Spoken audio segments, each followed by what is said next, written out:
Bonjour déjà.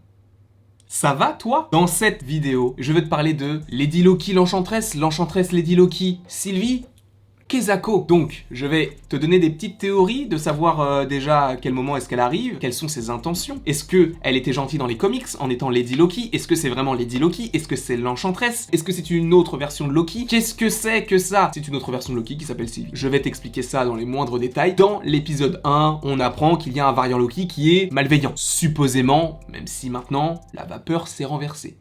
On renverse la vapeur? Non, on renverse la tendance. La tendance est inversée. Dans l'épisode 2, on apprend que le variant Loki n'est autre qu'un variant féminin, en tout cas à l'apparence féminine de Loki, qui n'aime pas qu'on l'appelle Loki. D'ailleurs ça peut être un petit peu intriguant. En plus de ça, on avait fait un live avec Danae qui nous avait dit que le personnage de Sofia Di Martino était nommé comme étant un personnage qui s'appelle Sylvie. Et Sylvie dans les comics, c'est un des noms de l'enchantresse. Donc on pouvait se poser énormément de questions par rapport à ce personnage-là. Est-ce que c'est donc une sorte de variant Loki? Est-ce que c'est l'enchantresse? On a eu quelques petites réponses très légères dans l'épisode 3, où on comprend véritablement que Sylvie, alias Lady Loki, est donc une variante du personnage classique de Loki, un petit peu comme on a le personnage de Loki dans la série Loki, et donc que c'est une variante. Mais donc, est-ce qu'on peut l'appeler réellement Lady Loki, ou est-ce qu'on peut l'appeler l'enchantresse? Sachez que pour regarder cette vidéo, même si c'est peut-être un petit peu tard pour l'énoncer, mais il faut avoir vu les 3 premiers épisodes de Loki. Sinon, de toute façon c'est trop tard. Mais de toute façon, sinon, c'est un peu dommage pour toi. Mais donc Sofia Di Martino interprète un personnage qui s'appelle Sylvie, qui est dans les comics un des noms de l'enchantresse, comme je viens de te le dire. Cependant, il est vrai que ce variant Loki n'est pas brun. Ça peut être un variant qui est juste blond, ça ne change pas grand chose. Cependant, quelle est la couleur des cheveux de l'enchantresse? Elle est blonde. Dans les comics en tout cas. Ça plus ça fait que on peut penser que Sylvie est l'enchantresse. En plus de ça, dans l'épisode 3, on apprend que Loki et donc Sylvie ont des pouvoirs totalement différents. Dans le sens où Loki, lui, peut créer des illusions, mais externes. C'est ce qu'il explique à un moment donné avec des mots un petit peu plus compliqués, mais en gros, il peut créer des illusions externes, il peut se faire passer pour quelqu'un, il peut se téléporter, il a même des pouvoirs de télékinésie au moment où il arrête la tour, ou même au moment où il projette de l'énergie. Ce sont les pouvoirs de Loki. Et c'est cool qu'on en apprenne d'autant plus sur les pouvoirs, parce qu'à l'époque de Ragnarok, et je m'en souviens très bien, j'avais vu Loki et tous ses pouvoirs, et je me suis dit, ils sont plutôt cool. Jamais je me suis posé la question de savoir quels étaient vraiment ses pouvoirs. Et aujourd'hui, on voit ce qu'il peut en partie faire, même s'il a un potentiel quand même assez gros. Cependant, le personnage de Sylvie n'a pas du tout les mêmes facultés que Loki, puisque Loki, lui, a réellement appris la magie via sa mère qui s'appelle Frigga, donc qui était elle-même une magicienne, et qui lui a appris pas mal de choses, notamment, vous avez vu dans l'épisode avec les petits feux d'artifice. Et Sylvie, elle, de son côté, on comprend qu'elle n'a pas vraiment bien connu sa mère. Donc, à voir ce qu'il va se passer, même si on va en parler juste après, et notamment dans une autre vidéo, comment pourrait se passer l'épisode 4 de Loki. Parce que j'ai des petites idées, ça peut être pas mal. Je ne sais pas ce que t'en penses. De toute façon, tu peux pas vraiment en penser grand-chose, puisque je ne les ai pas encore énoncés, donc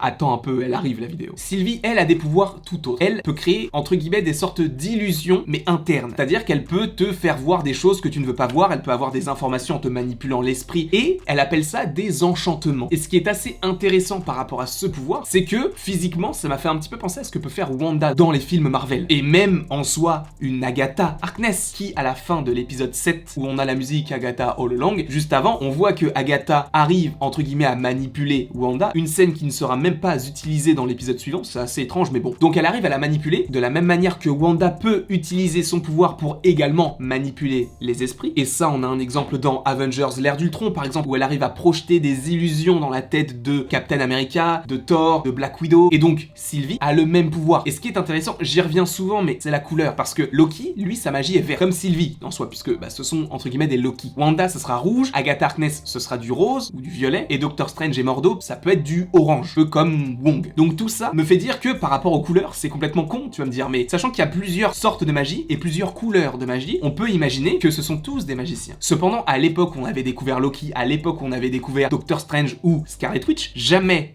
à aucun moment, personnellement, je ne parle que pour moi, mais jamais je ne me serais dit que le pouvoir de Loki est un dérivé du pouvoir, admettons, de Scarlet Witch et un dérivé du pouvoir de Doctor Strange. Jamais je ne me serais dit ça, parce que pour moi, c'est uniquement le dieu de la malice et il a des dons liés à la mythologie nordique, etc. Seulement dans la série Loki, on t'exploite les différents pouvoirs des Loki et tu comprends que les différents pouvoirs qu'ils ont, sachant qu'avant on s'y est pas attardé comme je vous l'ai dit notamment dans Thor Ragnarok, là les pouvoirs qu'on t'expose dans la série, ce sont des pouvoirs qui tendent à être vus notamment face à d'autres sorciers. Pas des sorciers mais des magiciens. Je me me dis que peut-être que Loki croisera la route d'une Scarlet Witch, peut-être qu'une Agatha Harkness croisera la route d'une Sylvie, on n'en sait rien du tout, mais je me dis que ça peut être le cas. Encore une fois, je ne suis personne pour annoncer quoi que ce soit, cependant, je pense que là, on exploite un petit peu trop les pouvoirs de Loki, sachant qu'on ne l'avait quasiment jamais fait. Encore une fois, c'est vrai que là, c'est une série Loki, donc c'est logique qu'on s'attarde un petit peu sur ce qu'il est capable de faire, mais là, ça ressemble quand même à ce que l'on a déjà vu, notamment à certains sorciers. Peut-être que l'Enchantress, je l'appelle comme ça, mais c'est pas vraiment l'Enchantress, mais peut-être que Sylvie, on va la voir d'autant plus dans le MCU, même si ne vous inquiétez pas, dans la vidéo là actuellement, je vais essayer d'imaginer la fin en tout cas pour le personnage, même si je sais que je vais me tromper puisque Loki on peut rien prévoir. Mais donc ses pouvoirs sont assez particuliers, et où est-ce que je voulais en venir avec ça, je ne sais même plus, mais en tout cas, tu vois qu'il y a quand même des liens avec les différents persos. Le lien que je voulais faire, c'était que justement, elle présente ses pouvoirs comme des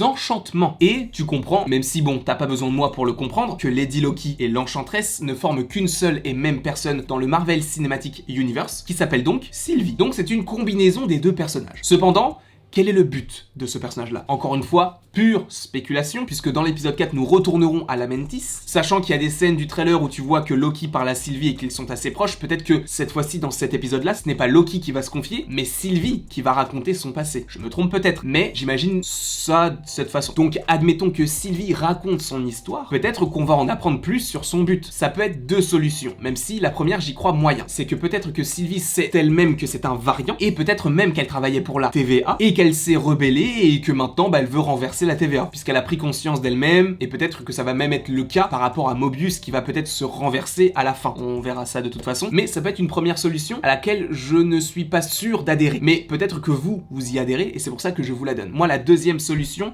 est selon moi la plus crédible. Ce que j'imagine par rapport au personnage, c'est que le personnage de Sylvie veuille changer sa destinée, puisqu'elle sait qu'elle va mourir. On sait que Loki meurt de la main de Thanos. Alors encore une fois, vu que c'est un variant, est-ce qu'elle meurt de la même façon? Je pense que oui, mais ça se passe évidemment d'une autre méthode. Tout est possible avec les différents flux temporels. Ce personnage-là va peut-être renier sa destinée et se dire, on n'est pas obligé de vivre ce que la TVA nous dit de vivre. On vit ce qu'on veut, parce que regardez là, ce qu'on est en train de faire. Les gardiens du temps ne l'ont pas écrit, sinon ils auraient su où on était, ils auraient su comment nous arrêter. Donc je veux voir les gardiens de la TVA. Je veux savoir pourquoi est-ce qu'ils nous dictent des choses qu'on doit faire. Et c'est pour ça, peut-être que Sylvie veut aller voir la TVA, en tout cas pas la TVA, mais les gardiens du temps, et qu'elle veut se rendre donc dans cet ascenseur doré. Aïe, je me suis cogné le coude, pile dans le nerf.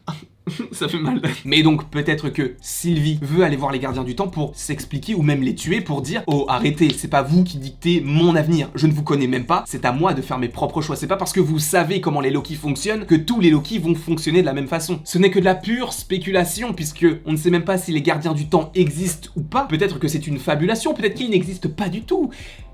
Mais j'ai envie d'y croire un petit peu. J'ai envie que ça se passe comme ça, encore une fois, je ne suis personne pour dire comment cela peut se passer, mais j'aimerais beaucoup que ça se passe comme ça. Voilà, t'as compris maintenant que je veux que ça se passe comme ça. Bref, en tout cas, cette série, elle est assez compliquée à comprendre, et je le vois, hein, quand je regarde les épisodes avec ma mère, je suis obligé de mettre pause et de lui expliquer certains trucs que même moi, je comprends en expliquant, donc même moi, ça me perd de temps en temps, mais je pense que plus les épisodes vont avancer, et plus on y verra clair. Donc voilà les petites théories autour de Sylvie, est-ce que c'est l'Enchantress, est-ce que c'est Lady Loki, quel est son but, tout ça, c'était dans cette vidéo.